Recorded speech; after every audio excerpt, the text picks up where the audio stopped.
বিক্ষোভে উত্তাল তুরস্ক।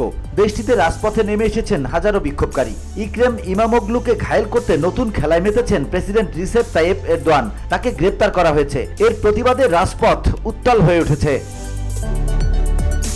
সোমবার বিবিসির এক প্রতিবেদনে এমন তথ্য জানানো হয়েছে। প্রতিবেদনে বলা হয়েছে, তুরস্কের অন্যতম প্রধান শহর ইস্তাম্বুলের মেয়র হিসেবে দায়িত্ব পালন করে আসছিলেন ইমামোগলু। তবে তাকে মেয়রের পদ থেকে বরখাস্ত করা হয়েছে বলে জানিয়েছে স্বরাষ্ট্র মন্ত্রণালয়।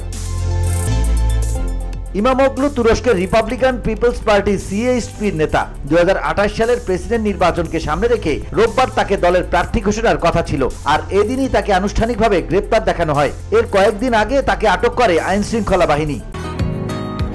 বসুন্ধরা, উত্তরা, বনশ্রী, কুড়িল ও বাড্ডা সহ রাজধানীর বিভিন্ন স্থানে অভিজাত ও অত্যাধুনিক মানের ফ্ল্যাট কেনার এক নির্ভরযোগ্য প্রতিষ্ঠান প্লেজেন্ট প্রপার্টিজ লিমিটেড।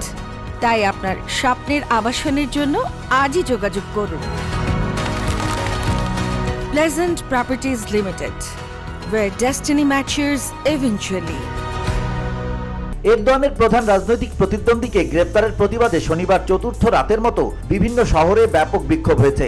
এ সময় বিক্ষোভকারীদের সঙ্গে পুলিশের সংঘর্ষ হয়েছে। ইমামোগলুর আইনজীবীরা তাকে গ্রেপ্তারের বিষয়টি নিশ্চিত করেছেন। তার বিরুদ্ধে দুর্নীতির অভিযোগ আনা হয়েছে। VOD Bangla news desk.